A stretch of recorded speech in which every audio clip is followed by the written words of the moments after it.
I want to ask you this, and all that is really well said, and you always get to the root of like kind of philosophy of the markets and like the investors in the markets, and with some of these emotions, and you mentioned like the Richard Hart tweet about EHEX, and I agree. I mean, what he did was just make an observation, and then the market took it as like, oh, okay, he says this again.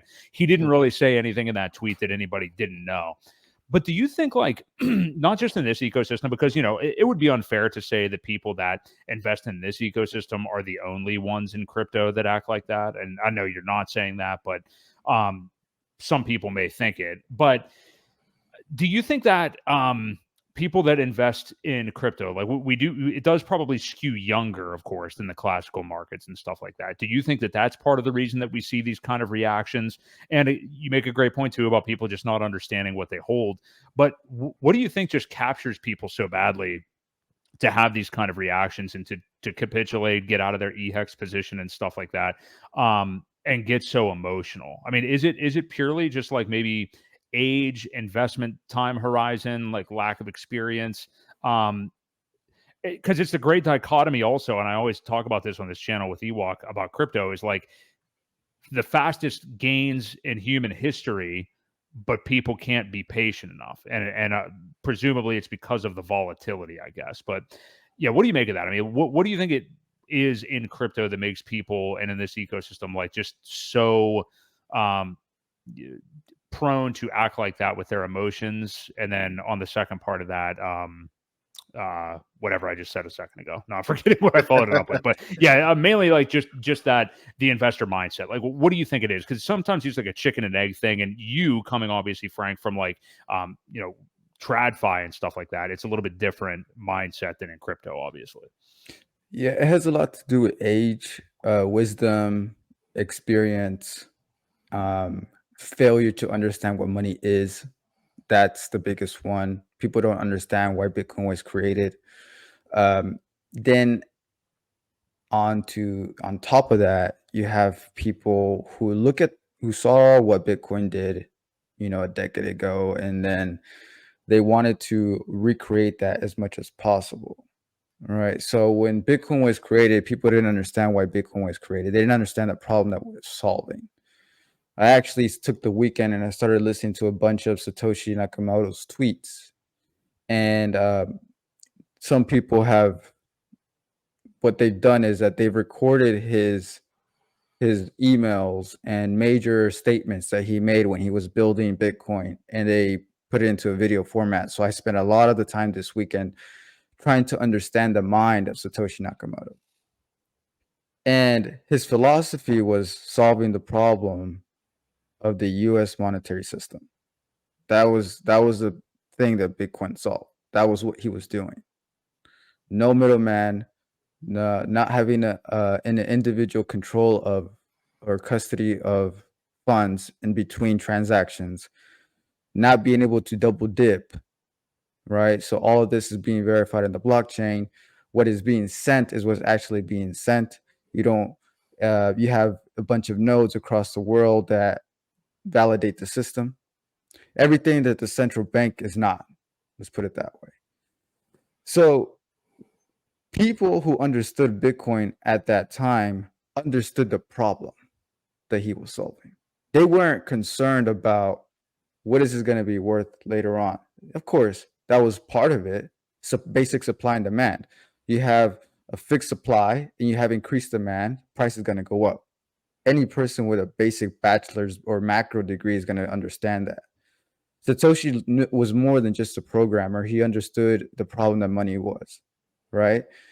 So as price started increasing, because many people early on started to understand the problem that it was solving based on the US monetary system, you have a whole bunch of retailers over here seeing, oh, they just saw the price go up. But they never understood the white paper. They never understood what Satoshi was doing. Okay. So when you have that, you have all these people chasing just a dollar sign. And then you have people just chasing very emotional to money. When you're very emotional to money, you don't understand what money is. Because I assure you, if you knew what money was the way that I knew what money was, you wouldn't value it, you wouldn't worship it, you wouldn't put it on a pedestal the way that most people do, because it's literally just a piece of paper. It's not backed by anything, and we'll get into that in a second. So people put so much value into it, but because of they're not really, I don't believe that people are chasing the money. They are chasing the goods and services that they can buy with the money. So that's why they put so much emphasis on currency, right? So whenever you don't understand that, you have just a whole bunch of degenerate retailers coming into a space and trying to chase this new pump. And then on top of that, you have a bunch of people who are smart who said, you know what, I'm going to capitalize on this opportunity because crypto's the wild, wild west. I'm going to create this new crypto coin because there's no regulation. There's nobody who can stop me. There's no officers, officials. So they're going to create this coin, launch it with a whole bunch of VCs, a whole bunch of money. Then they're going to start marketing it. Nobody can punish them because there's no regulation behind it. And they weren't solving, or they weren't continuing the solution that Satoshi created. All they were doing was just grifters creating this new product where they knew they couldn't be punished, and then they started offloading those positions on retailers who didn't know shit about monetary policy, the monetary system, the vision that Satoshi had created. And then fast forward a decade later, you have a man like Richard Hart who says, no, the problem that Satoshi fixed was a legitimate solution. But everybody else in this space are grifters, and they're taking money from people. I'm going to give you the opportunity where we can create a better system of Bitcoin that's truly decentralized, that isn't controlled by centralized exchanges, that is not going to be manipulated by VCs, that's not going to be manipulated by individuals who have a board member, right? An entity that has a board member. And he says, I'm going to give the opportunity for the average investor to come in and say, you know what, believe in the vision that Satoshi created. I'm making it better, and come follow me to the promised land. That's what Richard Hart did. That's what Richard Hart did by creating PulseChain. That's what Richard Hart did by making a better version of Bitcoin, which was Hex. And then he made it an opportunity where you forked Uniswap. So know that now the individuals can capitalize on all the volume that's happening by owning a piece of the bank. That's how I see it whenever I own PulseX. Every person that transacts within the land of PulseChain has to go through that bank to swap their currency, whether it's from EUSDC to PulseChain, or from PulseChain to EUSDC or another stable. They have to go through that bank. There's no ownership of the bank, so who owns it? It's the individual who holds the tokens. I hold a lot of tokens on PulseX, so I'm the owner, right? On paper. That's how I see it. Because in theory, as more people use it, volume increases, then the demand is reduced.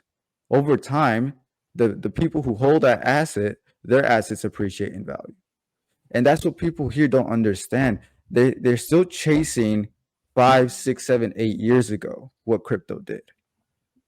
They're not understanding the problem that Satoshi solved, and then they're not understanding the problem that Richard Hart made better of what Satoshi solved. To my knowledge, there's only been 2 people in crypto, maybe 3, that have done anything that's actually solving the problem of the monetary system. And that was Satoshi with Bitcoin, and then there was Richard Hart with PulseChain, Hex, and PulseX, and then Vitalik, who created the smart contracts.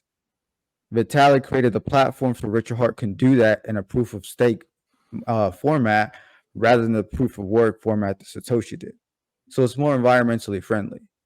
Basically, he took all the bad stuff of the environment that Bitcoin was being used to destroy, to validate those transactions, did it on the smart contract, and then Richard Hart kind of improved it from there. He took the vision from there. All right. And I actually had tweeted about something like that similar. And then somebody said, I made a comment that like Richard Hart is 10 years ahead. And then somebody said, okay, how is it 10 years ahead if he just copied a chain that was, a couple years old? And my response was, IBM was making computers decades before Apple came in. Doesn't mean that Steve Jobs didn't come in with a 10-year vision when he founded Apple.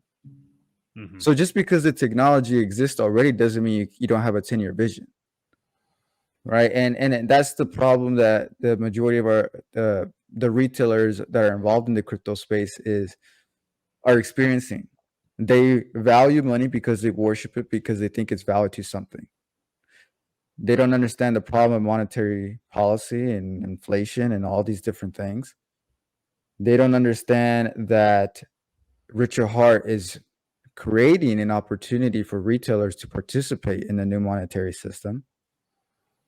People don't value freedom because they're not free themselves, but there's going to be a day when they're restricted, right? So right now, you may not think it's important that you hold tokens that nobody can take away from you, because what you have to say, nobody cares about.